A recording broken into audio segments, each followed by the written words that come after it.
एकतानगरमध्ये महसूल विभागाच्या वतीने आता पंचनामे करण्यास सुरुवात करण्यात आली। जवळपास 60 ते 70 तलाठी आणि मंडळ अधिकारी पंचनामा करतायत। घरातील मालमत्ता, कपडे, इलेक्ट्रिक वस्तू इतर काहींचं नुकसान झालंय। याचा पंचनामा आता सुरू करण्यात आलाय। रहिवाशांकडून या संदर्भात अर्ज भरून घेतले जात आहेत। महसूल विभागाला उद्यापर्यंत अहवाल सादर केला जाणार आहे। मात्र पंचनामे नको, कायमस्वरूपी तोडगा काढावा अशी मागणी येथील स्थानिक नागरिक करतायत।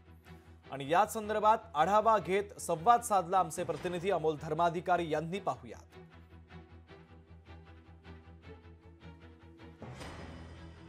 आपल्यासोबत काही एकतानगर मधले स्थानिक रहिवासी आहेत।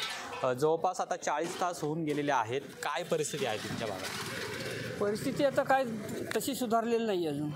फक्त साफसफाईला लोक आली, यंत्रणेचे लोक कोण आले नाही। पाण्याचा अलर्ट दिला गेला नाही।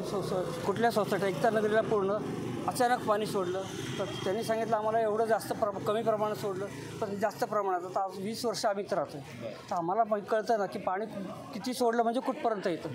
ते जास्त प्रमाणात आम्हाला इथल्या लोकांना, स्थानिक लोकांना काय नुकसान झालं ते भरपाई करणं नको जास्त, पण इथं सेफ्टी काहीतरी करायला पाहिजे। जवळपास 100हून अधिक लोकांचं नुकसान झालेलं आहे। त्यामुळे त्रास सहन करताना नागरिकांना कसं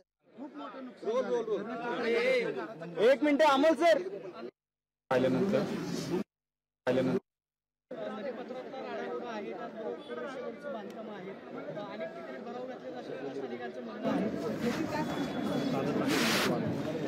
निश्चितच या सगळ्या गोष्टी पाहिल्यानंतर एक आहे की ही सगळ्यांचीच इच्छा आहे, मानसिकता आहे। नागरिकांना हा वारंवार त्रास भविष्यात कधी होणार नाही यासाठी याच्यावरती कायमस्वरूपी उपाययोजना केलीच पाहिजे आणि त्यासाठीच आताही मीटिंग आहे। पुढच्या काळात एक धोरणात्मक या सगळ्या विषयावरती काम केलं जाणार आहे आणि पुन्हा पुन्हा हा प्रसंग होणार नाही याची काळजी घेतली जाईल। 100% काही त्याच्यात अडचणी आहेत, काही तांत्रिक अडचणी आहेत। काही ठिकाणी आपण पाहतो की राडारोडा आहे, काही ठिकाणी भरावट केलेला आहे, नदीचे पात्र अरुंद झालेलं दिसतंय।